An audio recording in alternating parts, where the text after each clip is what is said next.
Hello YouTubers, today I'm going to change the clock spring on my 2002 Dodge Grand Caravan. And the problem is that I have a constant airbag light, except occasionally when I turn the wheel. And occasionally when I turn the wheel, it will go out. So that's a sure sign to show that the clock spring is intermittent in here, and that's a good way to verify that, other than change it. So anyways, so the first thing you got to do is turn the car off, pop the hood release, and you come around the front and you open the hood, and then you remove the negative battery leaf, and I'll show you that in a second.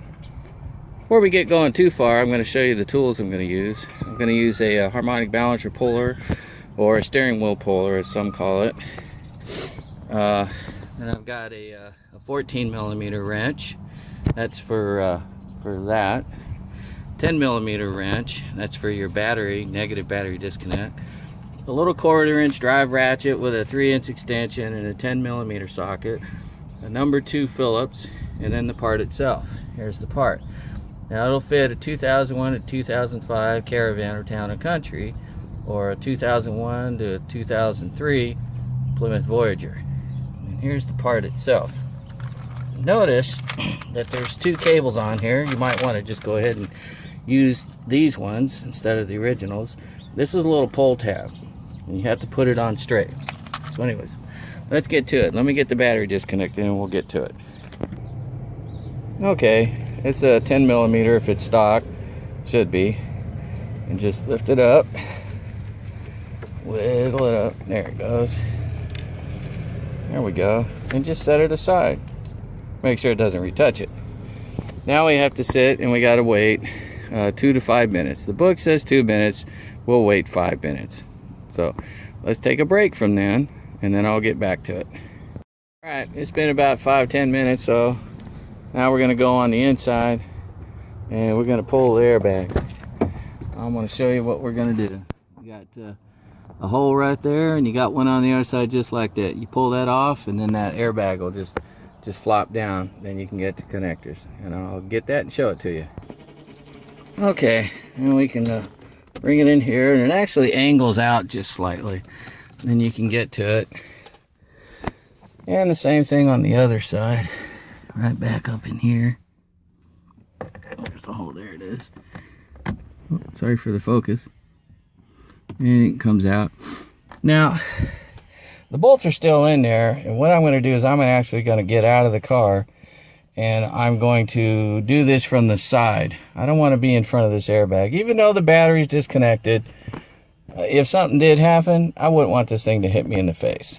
So I'm going to step out to the side and remove those, and then I'll take the airbag out, and I'll show you doing that. Alright, here we go. Sorry for the background noise. Got somebody doing some body work over there. I got one out. Let me get to the other side and show you that. Okay. There we go. Let's get this out of here.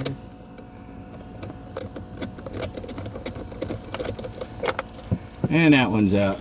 I learned something. Okay, we got those screws out. Now we can just take this and flop it down. This out here. We're going to actually turn this over. And then you have these 2 right here. I'm sorry, these 2 right here. And then you just pull out. Boy, this is being a booger. I don't remember it being this hard last time. So that one just pulled out. There it goes. Just wiggle it. It just came. Oh, it's got I guess these little tabs right here. These little tabs, you push them in, then it pulls up. Oh, there it goes. So there's the airbag. Okay. Now I can get it in here. Forget is you're going to need another tool. This is a 1/2 inch drive ratchet with a 21 millimeter on it. It's not on that tight, so you don't need a 1/2 inch. It's just what I have because the socket I have is 1/2 inch, so that's what I used. So anyways, just pull that off. You might want to hold the steering wheel when you first do it. Pull it off. Set it up on the dash somewhere. Alright, and then you're going to need your puller. So I'll show you how to use that when I get it hooked up. Basically, you're going to stick that on there like that. And then after you get this little bracket off here, sorry, maybe we can pull that off now. There we go, pull that off. Probably just set that in the floor. Now you're going to put this up here, like this. Let me get these out of the way here. There we go. You're going to have that right there. You're going to put bolts in there. And then you're going to put the drive shaft. Let me get it set up and I'll show you. Yeah, you can spin this on one-handed.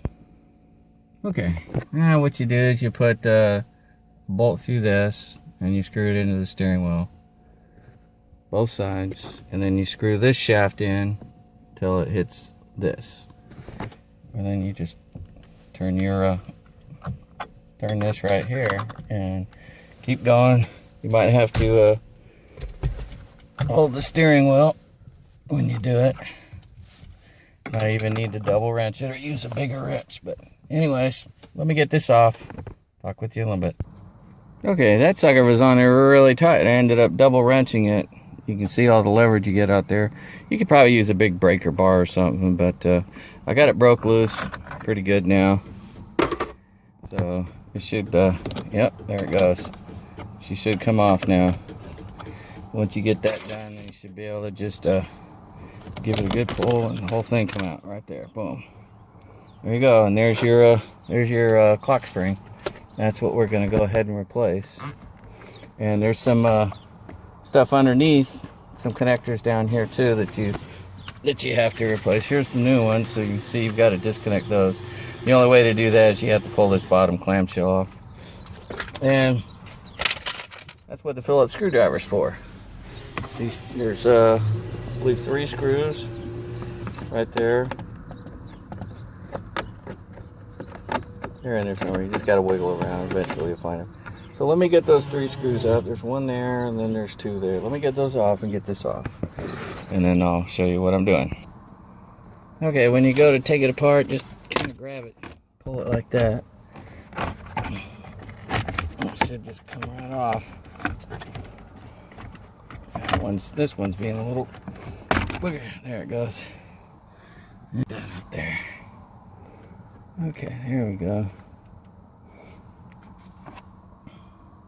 Put that up there. So you got everything up there. Okay. Now here's your clock spring. Yeah, it's kind of messed up. It's not working right. Alright, now when you put the new one on, you're going to have a little tab right here. Don't take that tab off. And I don't remember if I told you or not, but make sure that your wheels are straight in the front, both sides, and make sure your steering wheel is straight.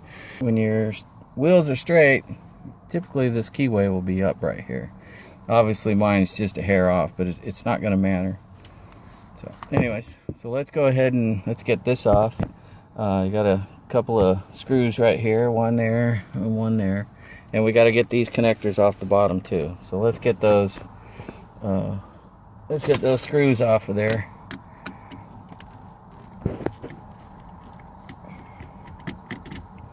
And I just set my screws in my ashtray since I don't smoke. There we go. Dropped it on the floor. I'll get it later. And you should be able to just pull this out and then get those off right there. Let me see how to get these off. We've got little tabs. Don't forget the yellow one goes on the right. I think they only go in one way anyway, so yeah, me. That's it. Alright, so let's get the other one in here. And we'll do the yellow side first. Okay, well let's do the white side first. And just doing this one-handed for y'all. So there we go. There we go. Put that there. Alright. Yeah, so that's in. So let's put this up. This should be right here to line up with these. So let's put this in here. Make sure it's lined up. It is. Don't remove this yet. Alright.